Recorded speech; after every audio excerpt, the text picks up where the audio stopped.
Hello to all, welcome to Nimbus academy. तो Nimbus academy के Shimla centre जो है आपके लिए आज डिस्कशन लेके आया है GS1 का। ठीक है, 27 सितंबर को हमारा एग्जाम हुआ था GS1 का। तो उसका कैसा एनालिसिस रहा है, कैसा ट्रेंड रहा है, क्वेश्चन टफर साइड थे, लोअर साइड थे, वो हम आज क्रिस्प टू द पॉइंट और प्रिसाइजली जो है उसको डिस्कस करेंगे। ठीक है, तो लेट्स बिगिन।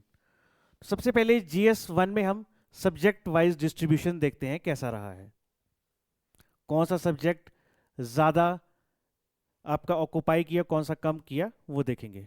ठीक है, तो सबसे पहले 20 क्वेश्चन के बेस पे सब्जेक्ट वाइज डिस्ट्रीब्यूशन चेक करते हैं।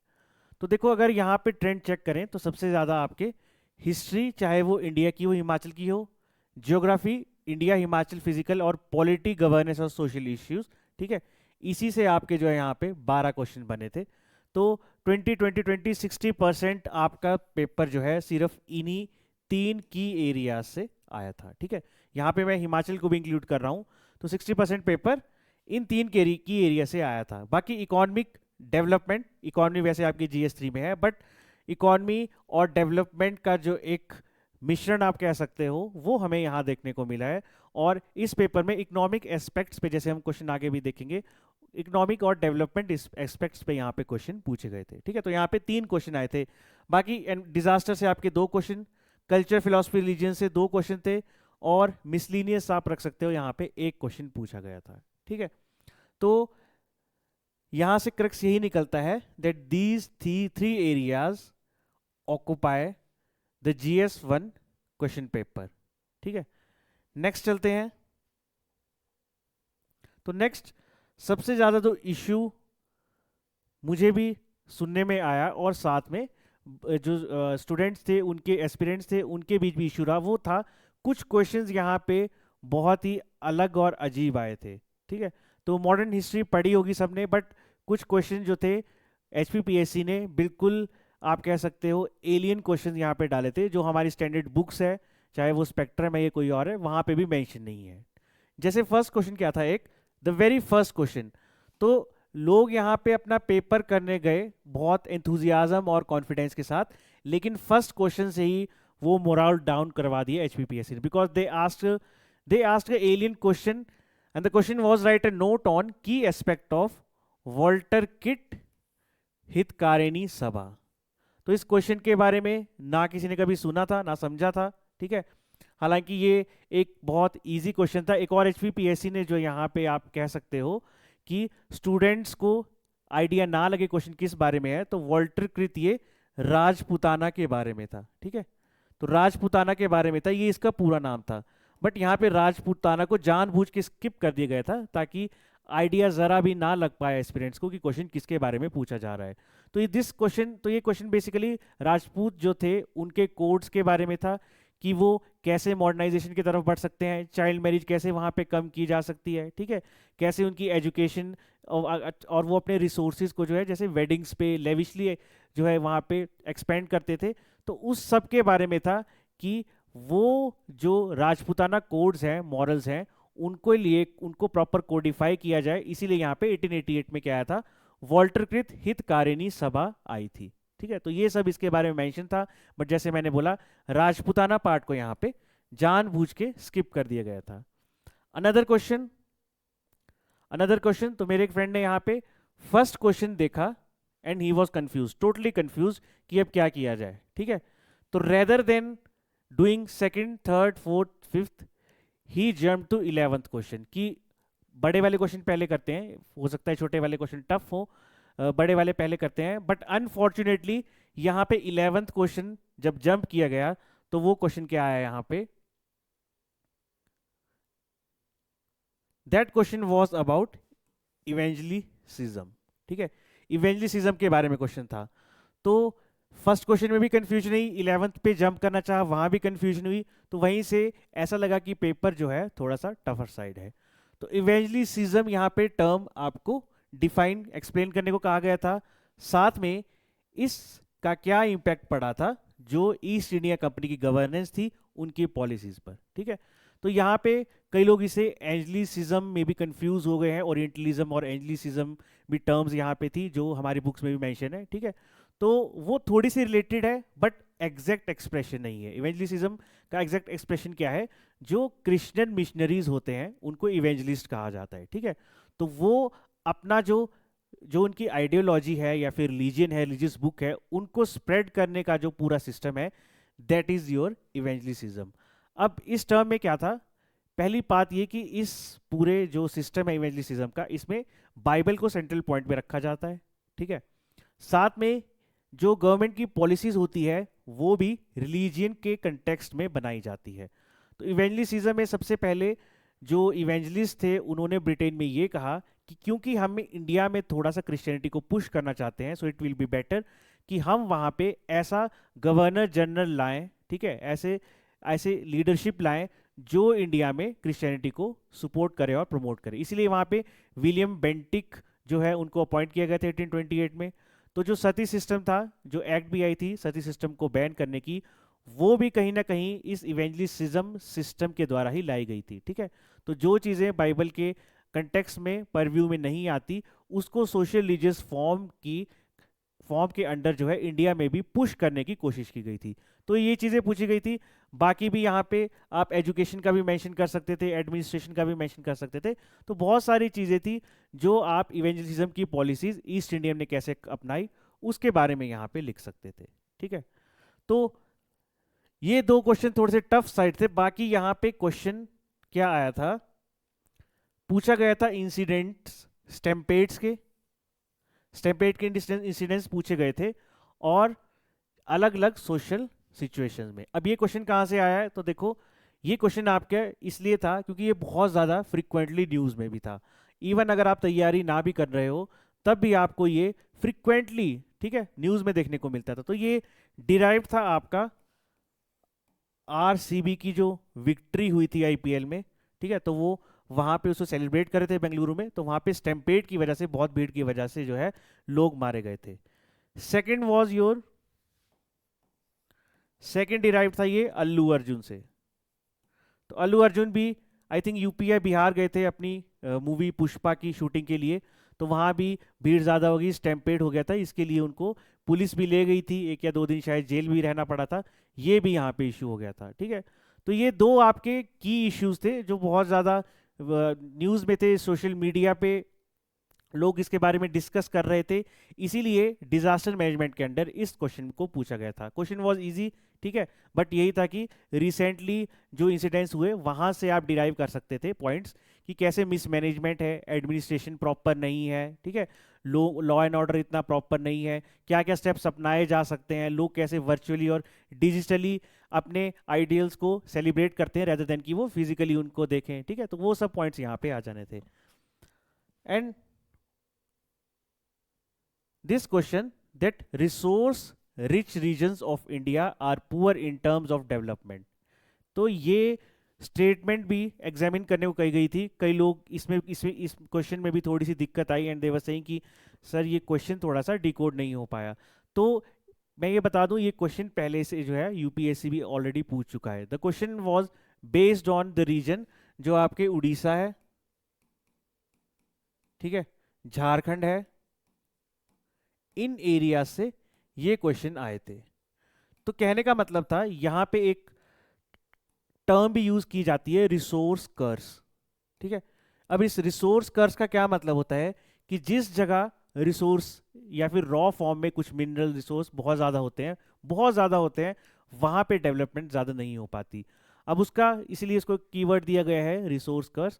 तो बेसिकली वहां पे रीजन ये माना जाता है, जो सबसे बेसिक और फंडामेंटल रीजन माना जाता है, that resource rich region tend to focus on extraction of resources rather than diversifying its interest in other sectors। तो इसी वजह से जो है वहां पे क्या होता है, बाकी सेक्टर्स पे इतना ध्यान नहीं दिया जाता क्योंकि ऐसा लगता है कि रिसोर्सेज की वजह से जो है इकोनॉमी हमारी बेटर चल पड़ेगी, बट ऐसा हो नहीं पाता, ठीक है।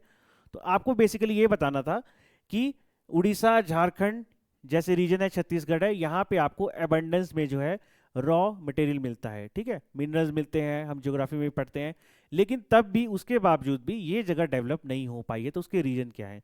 तो रीजन इसमें सिंपल से आपके आ जाने थे, वही सेम एडमिनिस्ट्रेशन आ जाना था, लीडरशिप आ जाना था, ठीक है, ज्योग्राफिकल प्रॉक्सिमिटी आ जाना था, और आपकी पॉलिसीज की इंप्लीमेंटेशन कैसी होती है, वो सब रीजन यहाँ पे आ जाने थे। ठीक है, तो क्वेश्चन वाज इजी, लेकिन इसको थोड़ा सा समझना मुश्किल था। तो यही थोड़े से क्वेश्चन थे जो आपके, मैं समझता हूँ, tougher, medium to tough side थे। बाकी क्वेश्चन यहाँ पे इतने ज़्यादा नहीं थे, हाँ एक लेवल था, बट इतने ज़्यादा समझने में मुश्किल नहीं थी। इन क्वेश्चंस के बाद हम देखेंगे कि किस थीम से ज़्यादा क्वेश्चन पूछे गए हैं, थीमेटिक ओरिएंटेशन को चेक करेंगे। ठीक है, तो यहाँ मैं 2024 से भी कंपेयर करूंगा, साथ में 2025 पे भी हम अपना एम्फेसिस रखेंगे। ठीक है, तो यहाँ अगर हम चेक करें तो हम क्या देखते हैं कि इंडियन हिस्ट्री में ज़्यादा फोकस 24 में फ्रीडम स्ट्रगल पे था, यहाँ सोशो इकोनॉमिक और इंटेलेक्चुअल मूवमेंट्स पे ज़्यादा है, जैसे वॉल्टरकृत हितकारिणी सभा भी पूछी गई थी। तो इवेंट से जो है आपका ध्यान किस पे चला गया ज़्यादा, अब एनालिसिस पे चला गया। वर्ल्ड हिस्ट्री से 24 में एक क्वेश्चन था वर्ल्ड वॉर 1 पे, यहाँ पे इंडस्ट्रियल रेवोल्यूशन से फिर से क्वेश्चन, इजी क्वेश्चन था, वो पूछा गया था। ठीक है, हिमाचल स्पेसिफिक बात करें तो 24 में ये मोरलेस सेम ही है, फिजियोग्राफिक था, हॉर्टिकल्चर मूवमेंट्स थी, लेकिन यहाँ पे ज्यादा फोकस अब कहाँ पे आ गया है, लैंड मूवमेंट्स पे आ गया है, हाइड्रो पावर पे आ गया है। ठीक है, ये यहाँ नहीं आएगा, हाइड्रो पावर पे आ गया है। तो थोड़ा ब्रॉड कवरेज, क्योंकि नंबर ऑफ क्वेश्चन अब कब हो गए हैं, बट ब्रॉड कवरेज यहाँ कवर करने की कोशिश की गई है। देन गवर्नेंस सोसाइटी की बात करें तो यहाँ पे डायरेक्ट गुड गवर्नेंस के क्वेश्चन थे, सिटीजनशिप के क्वेश्चन पूछे गए थे, जो सोसाइटी और गवर्नेंस दोनों से मिक्सचर था। ठीक है, तो उसी तरह से वुमेन से रिलेटेड हमें मिड डे मील स्कीम्स, जो इकोनॉमिक पार्ट है, उसको कंबाइन करने की कोशिश की गई थी, जो वुमेन एम्पावरमेंट के इश्यूज हैं, या फिर चिल्ड्रन, जैसे हमारे यहाँ पे वल्नरेबल सेक्शन भी है, वुमेन, चिल्ड्रन, ठीक है, ओल्ड एज। तो चिल्ड्रन और मिड डे मील की सक्सेस को यहाँ पे कोट करने की कोशिश की थी कि इकोनॉमिक टर्म्स देके कैसे हम सोशल डेवलपमेंट पा सकते हैं। तो शिफ्ट हमें देखने को मिलता है गवर्नेंस और पब्लिक सर्विस डिलीवरी का। ठीक है, इकोनॉमिक और डेवलपमेंट ज़्यादा यहाँ पे क्वेश्चन थे नहीं। ठीक है, थोड़े से थे कि रिसोर्स रिच रीजन, जैसे मैंने बताया कि ये ज्योग्राफी का पार्ट भी बनते हैं, इकोनॉमी का पार्ट भी बनते हैं, उस कॉम्बिनेशन में क्वेश्चन पूछे गए थे। थोड़ा हाइड्रो पावर के ऊपर थे, टूरिज्म के ऊपर थे। ठीक है, तो अप्लाइड डेवलपमेंट आप कह सकते हो। ठीक है, कि डेवलपमेंट होनी है, बट उसकी एप्लीकेबिलिटी, एग्जीक्यूशन ग्राउंड लेवल पे कितना हुआ है, उस बेस पे क्वेश्चन पूछे गए थे। फिर एनवायरमेंट डिजास्टर का चलो एक ही क्वेश्चन था। ठीक है, मेजर फोकस वही था, ग्रीन टूरिज्म, मॉनसून, और जैसे कि स्टेम्पेड के ऊपर भी क्वेश्चन पूछे गए थे। तो जो मेजर थीम्स हैं उन्हीं के अराउंड जो है ये रिवॉल्व कर रहे हैं। तो कंक्लूजन निकाला जाए तो HPS 24 थोड़ा फैक्चुअल और डिस्क्रिप्टिव रीजन सेंट्रिक था, वहीं HPS 2025 थोड़ा सा मुझे एनालिटिकल लगा, कंसेप्चुअल लगा। ठीक है, तो साथ में इंटेलेक्चुअल डिमांड यहाँ मॉडरेट थी, थोड़े डायरेक्ट क्वेश्चन थे, यहाँ थोड़ी सी हाई थी। HP सेंट्रिक क्वेश्चन जो है यहाँ पे ज़्यादा इंटीग्रेट किए गए थे सोशियो इकोनॉमिक डेवलपमेंट के साथ। ठीक है, cut off expectation, cut off या फिर इसे आप मार्क्स ऑब्टेन कह सकते हो, जो कि मेंस में आते हैं। तो यहाँ पे जैसा हमने देखा कि थोड़े ज़्यादा मार्क्स भी मिले हैं, बट इस बार उम्मीद है कि क्वेश्चन ज़्यादा एनालिटिकल थे, तो क्वेश्चन लोअर साइड आपके रहेंगे। ठीक है, उतने ज़्यादा अटेन नहीं हो पाए जितने पिछली बार हुए थे। हालांकि ये एस्पिरेंट्स की अपनी कैपेबिलिटी के ऊपर भी डिपेंड करता है, but as compare to last year हमें GS1 में मार्क्स थोड़े से कम देखने को मिलेंगे। ठीक है, तो एनालिटिकल राइटिंग और क्लियरिटी का यहाँ पे क्लियर कॉम्बिनेशन चाहिए था अगर आप वेल परफॉर्म करना चाहते हो। ठीक है, लास्ट पार्ट यहाँ पे जो है जिसे मैं सबसे इंपॉर्टेंट समझता हूँ वो है हिमाचल प्रदेश का। तो हिमाचल प्रदेश की वेटेज थोड़ी सी बड़ी है, 24 में 25% पूछे गए थे, इस बार थोड़ा 35% क्वेश्चन यहाँ पे पूछे गए हैं। ठीक है, तो थोड़ी सी वेटेज बड़ी है, हाँ की हालांकि ये ऊपर नीचे होती रहती है, बट इस बार थोड़ी सी हिमाचल की वेटेज ज़्यादा थी। तो हिमाचल के ट्रेंड की अगर बात करें तो मोस्ट फ्रिक्वेंटली आज थीम कौन सी रही, पहले चेक करते हैं हिस्ट्री और फ्रीडम मूवमेंट से क्या पूछे गए। ठीक है, तो जाके आगे जो 2026 में एग्जाम होगा उसके लिए भी हेल्पफुल रहेगा। तो 25 में हम देख सकते हैं land movements of Sirmaur and Baghal से क्वेश्चन पूछे गए। Last year civil disobedience, individual satyagraha से पूछे गए थे। ठीक है, तो नेम इवेंट से ये थोड़े से कॉजेज, इंपैक्ट और सोशल इंप्लीमेंटेशन की तरफ जा रहे हैं। तो प्रिपेयर करना बेटर रहेगा लोकल मूवमेंट्स, चाहे चंबा, मंडी, सिरमौर, बुशहर की हो, लोकलाइज रीजनल लेवल पे प्रिपेयर करना ये बेटर रहेगा। नेक्स्ट देखते हैं इकोनॉमी डेवलपमेंट और रूरल सोसाइटी से। ठीक है, तो 24 में यहाँ पे यूथ की माइग्रेशन पूछी गई थी हॉर्टिकल्चर एरिया से, वहीं 25 में हाइड्रो पावर, ग्रीन टूरिज्म और रिसोर्स रिलेटेड डेवलपमेंट जो है पैराडॉक्स के बारे में क्वेश्चन किया गया है। तो बेसिकली सस्टेनेबिलिटी की बात कर सकते हैं, या फिर यहाँ हिमाचल से माइग्रेशन हो रही है, ठीक है, तो डेवलपमेंट तो हो रही है बट यूथ का जो आउटफ्लक्स है वो ज़्यादा है, उस बारे में यहाँ पे डिस्कस किया गया है। तो ट्रेंड क्या है यहाँ पे, एचपी की डेवलपमेंट मॉडल क्या सही है क्या गलत है, और साथ में सस्टेनेबिलिटी, ये एग्जामिनर के थोड़े से हमें इंटरेस्ट देखने को मिल रहे हैं, ठीक है। कल्चर एंड आइडेंटिटी की बात करें तो कल्चर जो है आपने देखा है ये एचपीएस का बहुत फेवरेट पार्ट रहा है। तो टफनेस लेवल जब से हमने बढ़ता हुआ देखा है जीएस 1 में, उसका डायरेक्ट जो सबसे पहले स्टार्टिंग हुई थी, ओरिजिन बोल सकते हो टफनेस का, वो यहीं से शुरू हुआ था, एचपी कल्चर की क्वेश्चन से, ठीक है। तो यहाँ पे थोड़ा सोशियोलॉजिकल क्वेश्चन, पहले थोड़े से फैक्चुअल क्वेश्चन आते थे, अब वो सोशियोलॉजिकल और एनालिटिकल साइड ज़्यादा चले गए हैं, ठीक है। तो हिमाचल के कल्चर की वैल्यूज, बिलीव्स, सोशल आउटकम्स, इनके बारे में ज़्यादा क्वेश्चन हो रहे हैं। पहले डायरेक्ट आते थे आपके फेयर्स, डांसेस के बारे में पूछा जाता था, अब जो आपकी इनटेंजिबल चीज़ें हैं, ठीक है, जो कल्चर का पार्ट होती है, उस तरफ ज़्यादा फोकस बढ़ गया है। और उन वैल्यूज़ में, उन मॉरल्स में, उन कोड्स में विद टाइम मॉडर्नाइजेशन की वजह से कंटेम्प्रेरी टाइम्स में क्या चेंजेस हमें देखने को मिल रहे हैं, उस तरफ जो है एचपीपीएससी अपने क्वेश्चंस का शिफ्ट, क्वेश्चन का इंटरेस्ट करती जा रही है, ठीक है। तो बेटर है कि एचपी का जो फोक कल्चर है, पहले फैक्चुअल पार्ट पढ़ा जाए, फिर folk culture, religious belief, temples, फिर जो भी है इनको समझा जाए, लेकिन किस तरह से कि इनका सोशल मीनिंग क्या है, ठीक है, सोशल अंडरलाइंग एस्पेक्ट क्या है इसका, कल्चर को कैसे बाइंड करते हैं, ये क्या इंपैक्ट डालते हैं, पॉजिटिव नेगेटिव कुछ भी हो सकता है, उस बारे में ज़्यादा क्वेश्चन पूछे जा रहे हैं, ठीक है। और साथ में कल्चर में जैसे मैंने बताया ट्राइबल एरियाज में, अब वो बिलीव्स, नॉर्म्स मैं जब बता रहा हूँ, वो ज़्यादा फोकस किस पे है, ट्राइबल्स पे है। तो ट्राइबल्स की लाइफ में क्या ज़्यादा शिफ्ट हमें देखने को मिल रहा है, वो कल्चर में क्वेश्चंस के अंडर ही ज़्यादा एचपीपीएससी अपने फोकस के तौर पे पूछ रही है। फिर एमर्जिंग हॉट एरियाज कौन से हैं जिसकी हाई प्रोबेबिलिटी फ्यूचर के लिए, ठीक है। तो हिमाचल की जैसे मैंने बताया सस्टेनेबल डेवलपमेंट मॉडल, कैसे बैलेंस करेंगे टूरिज्म को, इकोलॉजी को भी, और यहाँ की इकोनॉमी को भी, इन तीनों का कम्बिनेशन चाहिए, इन तीनों का कम्बिनेशन एचपीपीएससी डिमांड कर रही है। Next, tribal development and inclusion मैंने बताया, this is hot topic favourite of HPPSC, ठीक है। तो अब एचपीपीएससी डायरेक्ट ट्राइबल्स के बारे में नहीं पूछ रही कि आप उनके रिचुअल्स बताओ, डांसेस बताओ, वो पूछ रही है कि विद टाइम इनकी जो प्रैक्टिसेस है उनमें क्या चेंजेस हमें देखने को मिल रहे हैं, ठीक है। साथ में women and governance in HP major focus है, और साथ में डिजास्टर मैनेजमेंट में भी ज़्यादातर फोकस किस पे है, जो लेटेस्ट चीज़ें चली हैं, ठीक है। तो लेटेस्ट स्टैम्पेड हुआ, बहुत ज़्यादा न्यूज़ में था, वो एचपीपीएससी ने पूछा।